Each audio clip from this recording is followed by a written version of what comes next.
Capsicum potato fry ఎలా చేయడం నేర్చుకుందామండి. దీనికైతే ఒక 2 క్యాప్సికమ్, ఒక పొటాటో అవసరమండి. పొటాటో తక్కువ వేసి క్యాప్సికమ్ ఎక్కువ వేస్తాం. దాన్ని కొంచెం పెద్ద ముక్కలుగా ముందు కట్ చేసుకుంటామండి. తర్వాత పొటాటోని పైన చెక్కు తీసుకొని తర్వాత దాన్ని బాగా పలుచగా కట్ చేసుకుంటాము.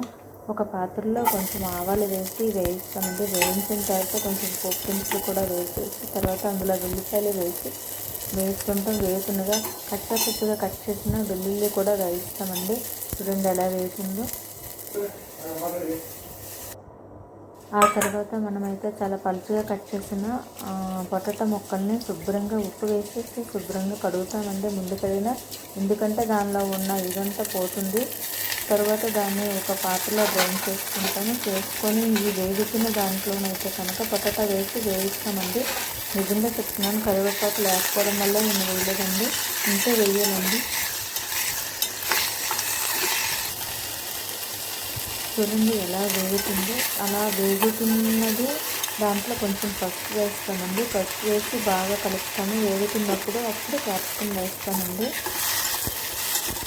క్యాప్సికమ్ కూడా వేసి అలా వేసుకుంటామండి.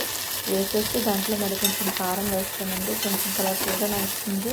కారం వేసిన తర్వాత బాగా వేయిస్తాం, మూత పెడతాం. అప్పుడే కొంచెం ఎక్కువ వేస్తాం కదా, కొంచెం చెమలా వస్తుందండి. ఆ మూత మీద అలాగ వేగుతుందండి. అలాగ సిమ్లో పెట్టి మనం వేస్తూ మధ్యలో కలుపుతూ ఉండాలండి.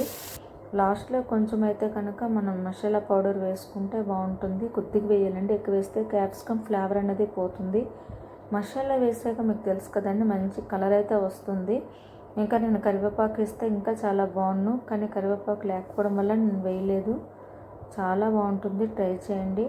నచ్చకపోతే